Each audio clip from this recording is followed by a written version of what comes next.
Question 1.34 काफ़ी अच्छा question है। इसको सॉल्व करने के हम यहाँ दो मेथड डिस्कस करेंगे। फर्स्ट मेथड प्रॉपर मेथड है, लेंदी मेथड है, सेकंड ट्रिकी मेथड है। तो पहले हम फर्स्ट मेथड डिस्कस करते हैं। क्वेश्चन में एक वेल्डिंग फ्यूल गैस गिवन है जो कार्बन और हाइड्रोजन एलिमेंट से मिलकर बनी हुई है। सपोज इस वेल्डिंग फ्यूल गैस का फॉर्मूला CXHY है। जब इस गैस को बर्न किया जाता है तो इससे CO2 और वाटर फॉर्म होते हैं। क्वेश्चन में CO2 और वाटर के मासेस गिवन हैं जो कि 3.38 ग्राम और 0.690 ग्राम है। और हमसे फर्स्ट क्वेश्चन इस वेल्डिंग फ्यूल गैस का एम्पेरिकल फॉर्मूला पूछा हुआ है। एम्पेरिकल फॉर्मूला निकालने के लिए हमें पता है कि परसेंट मास ऑफ एलिमेंट का होना ज़रूरी है, लेकिन क्वेश्चन में परसेंट मास ऑफ एलिमेंट नहीं गिवन है। तो हम इन मासेस की हेल्प से कार्बन और हाइड्रोजन के परसेंट मास निकालेंगे। तो इसके लिए हम सबसे पहले मास ऑफ कार्बन कैलकुलेट करते हैं। मास ऑफ कार्बन कैलकुलेट करने के लिए हमें पता है कि 1 CO2 molecule contains 1 carbon atom, या फिर हम ऐसा भी बोल सकते हैं 1 मोल CO2 contain 1 mole carbon atom.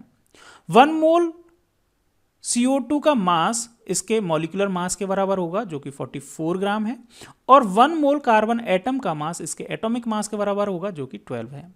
तो हम ऐसा बोल सकते हैं कि 44 ग्राम CO2 contains 12 gram of carbon. अब हम यहां से 3.38 ग्राम CO2 में मास कैलकुलेट कर सकते हैं यूनिटरी मेथड लगा के। तो हम बोल सकते हैं because 44 gram of CO2 contains 12 gram of carbon, that's why 3.38 gram of CO2 will contain how much amount of carbon? तो उसको हम बोल सकते हैं 12 डिवाइडेड बाई 44 मल्टीप्लाई बाई 3.38 ग्राम। इसको कैलकुलेट करेंगे तो ये वैल्यू आएगी 0.921 ग्राम ऑफ कार्बन एटम। चलिए हम इसको यहाँ पे लिख लेते हैं। सेकंड हम कैलकुलेट करते हैं मास of hydrogen. Mass of hydrogen calculate करने के लिए हमें वाटर मॉलिक्यूल को एनालाइज करना होगा। 1 H2O molecule contains 2 hydrogen atom, या हम ऐसा भी बोल सकते हैं 1 मोल H2O कंटेन्स 2 मोल हाइड्रोजन एटम। 1 मोल H2O का मास जो होगा वो होगा 18 ग्राम, और 2 मोल हाइड्रोजन एटम का मास होगा 2 ग्राम।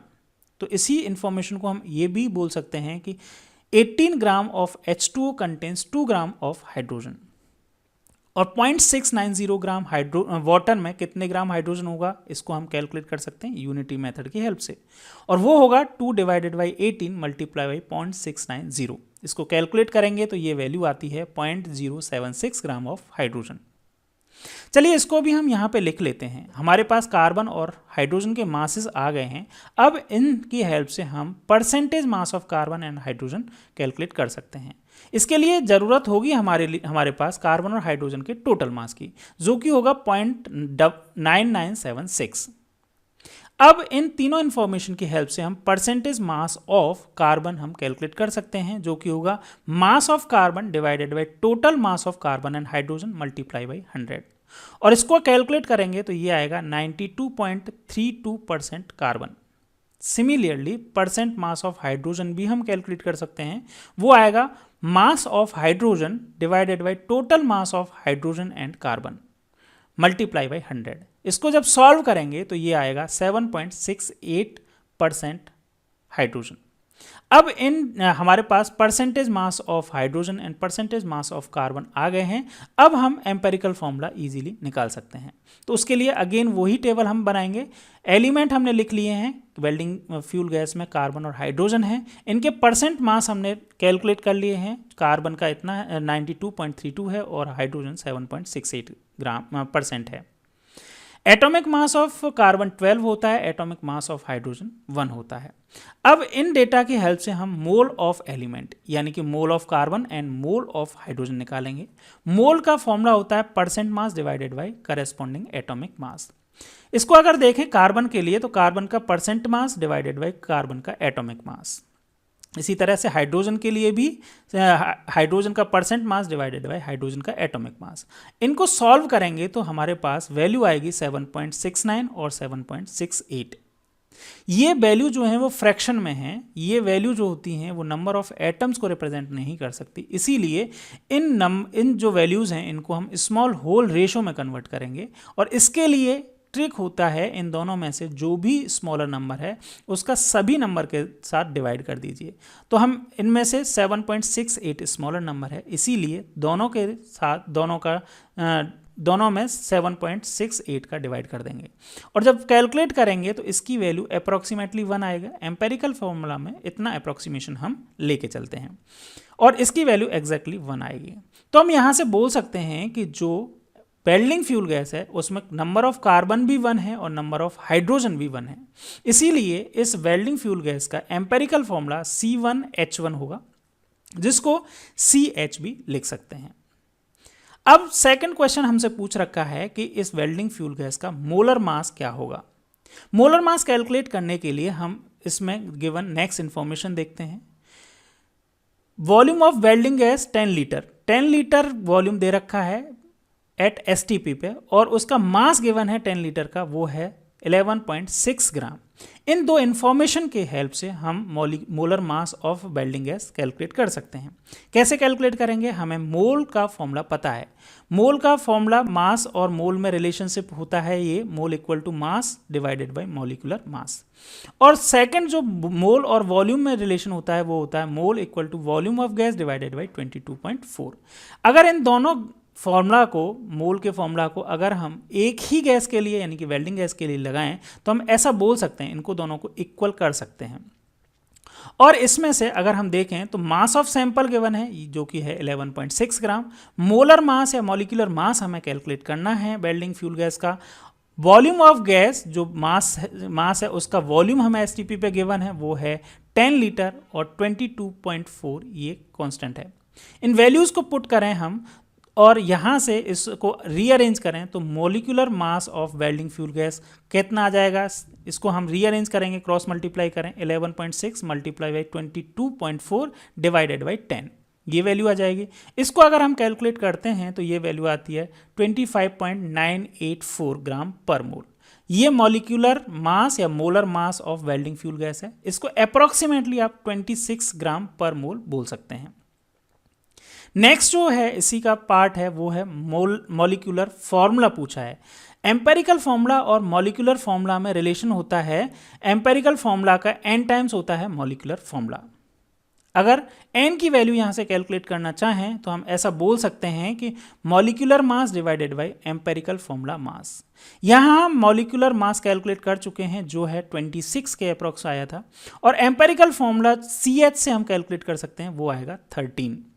और यहाँ इन वैल्यूज़ को पुट करने से हमारे पास n की वैल्यू आएगी 2। अब इस n की वैल्यू को हम यहाँ पुट करेंगे, एम्पेरिकल फॉर्मूला पुट करेंगे तो हमारे पास मॉलिक्यूलर फॉर्मूला आ जाएगा। मॉलिक्यूलर फॉर्मूला, एम्पेरिकल फॉर्मूला है CH और n की वैल्यू 2 आई है तो इसका CH होल ट्वाइस, और इसको इस तरह से भी लिख सकते हैं C2H2। तो ये वेल्डिंग फ्यूल गैस का मॉलिक्यूलर फॉर्मूला हो गया। अब हम डिस्कस करते हैं सेकंड मेथड जो कि ट्रिकी मेथड भी है। तो इसके लिए क्वेश्चन में गिवन है कि वेल्डिंग फ्यूल गैस को जब बर्न करते हैं तो CO2 एंड वाटर फॉर्म होते हैं और फर्स्ट क्वेश्चन पूछ रखा है कि वेल्डिंग फ्यूल गैस का एम्पेरिकल फॉर्मूला क्या होगा। अगर इस वेल्डिंग फ्यूल गैस में x और y का रेशो अगर हमें पता चल जाए तो हम उसकी हेल्प से एम्पेरिकल फॉर्मूला कैलकुलेट कर सकते हैं। इसके लिए सबसे पहले हम इस रिएक्शन को बैलेंस करेंगे। बैलेंस करने के लिए कार्बन, हाइड्रोजन और ऑक्सीजन के एटम्स को प्रोडक्ट और रिएक्टेंट साइड में इक्वल करना होगा। कार्बन का नंबर रिएक्टेंट साइड में x है तो हमने CO2 के आगे कोफिशिएंट x लगाया तो number of carbon atom product side में भी x हो गया। सिमिलरली हाइड्रोजन का number of atom reactant side में y है और यहाँ पे 2 हैं, तो अगर हम y/2 करें, मल्टीप्लाई बाई 2 करेंगे तो number of hydrogen atom y हो गए। ऑक्सीजन के नंबर बैलेंस करने के लिए हमें क्या देखना होगा, नंबर ऑफ ऑक्सीजन एटम यहाँ कितने हैं, CO2 में 2 एटम है, x CO2 में हो जाएंगे 2x। इसी तरह से H2O में 1 एटम है, y/2 H2O हैं तो y/2 ऑक्सीजन एटम हो गए। तो total number of atom of oxygen 2x plus y/2 है प्रोडक्ट साइड में और रिएक्टेंट साइड में 2 है। तो जो भी नंबर ऑफ एटम यहाँ पे आए प्रोडक्ट साइड में डिवाइडेड बाई 2 कर देंगे तो ये number of atom reactant side में आ जाएंगे। इसको अगर सॉल्व करेंगे तो ये आएगा x प्लस y/4।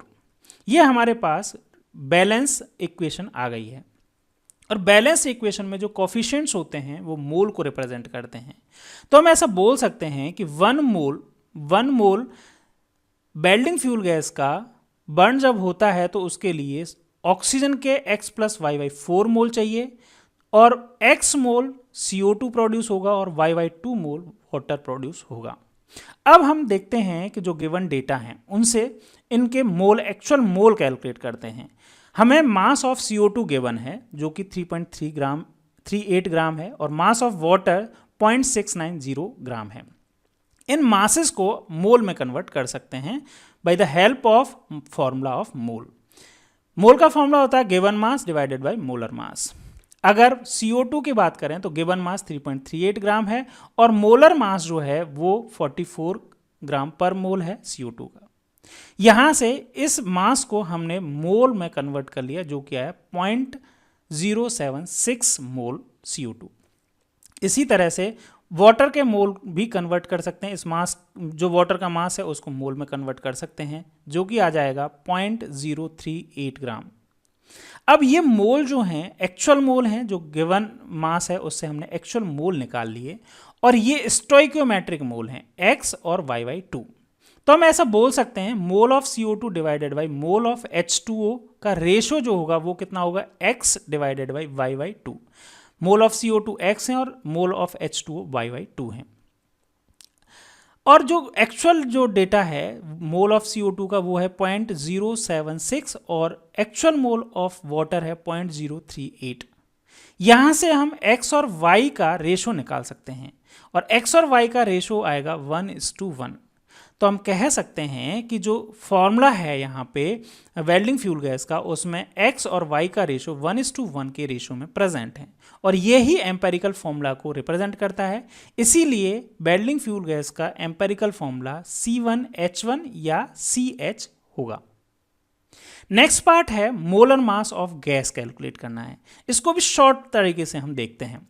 क्वेश्चन में गिवन है कि 10 लीटर वेल्डिंग गैस जो है STP पे उसका मास 11.6 ग्राम है और एक इंफॉर्मेशन हमें पता है कि 1 मोल कोई भी गैस है उसका मास STP पे, उसका वॉल्यूम STP पे 22.4 लीटर होता है। तो हम ऐसा भी बोल सकते हैं कि 1 मोल गैस बोलें या फिर 22.4 लीटर गैस बोलें तो उसका जो मास आएगा वो मोलर मास के इक्वल होगा। तो इसमें हम यूनिटरी मेथड लगा के जो हमें मास 10 लीटर के लिए गिवन है उसको हम 22.4 लीटर गैस के लिए कैलकुलेट कर लेंगे और जो मास आएगा वो ही हमारा मोलर मास हो जाएगा। तो हम ऐसा बोल सकते हैं कि 10 litre volume of welding gas has mass 11.6 gram. Unitary method से हम बोल सकते हैं 1 लीटर वॉल्यूम में होगा 11.6 डिवाइडेड बाई 10। तो 22.4 litre volume of welding gas has मास कितना आ जाएगा, 11.6 डिवाइडेड बाई 10 मल्टीप्लाई बाई 22.4 और इसको कैलकुलेट करेंगे तो ये आएगा 25.984 ग्राम पर मोल। इसको अप्रॉक्सीमेटली आप बोल सकते हैं 26 ग्राम पर मोल। तो ये ही वेल्डिंग फ्यूल गैस का मोलर मास होगा क्योंकि ये मास जो है वो कितने का है, 22.4 लीटर या 1 मोल का मास है। लास्ट जो है वो मॉलिक्यूलर फॉर्मूला है। तो मॉलिक्यूलर फॉर्मूला निकालने के लिए जैसे हमने पहले मेथड यूज किया था सेम मेथड यूज करेंगे। Molecular formula equal to empirical formula multiply by n की वैल्यू हम निकालेंगे molar mass divided by empirical formula mass से, molecular mass divided by empirical formula mass से, और एम्पेरिकल फॉर्मूला मास और मोलर मास हमें पता है। मोलिकुलर मास जो है वो 26 है वेल्डिंग फ्यूल गैस का, एम्पेरिकल फॉर्मूला मास 13 है क्योंकि CH इसका एम्पेरिकल फॉर्मूला हमने निकाला है। यहाँ से हमने n की वैल्यू कैलकुलेट करेंगे जो कि आएगी 2 और मोलिकुलर फॉर्मूला आ जाएगा CH2 होल ट्वाइस या इसको हम लिख सकते हैं C2H2।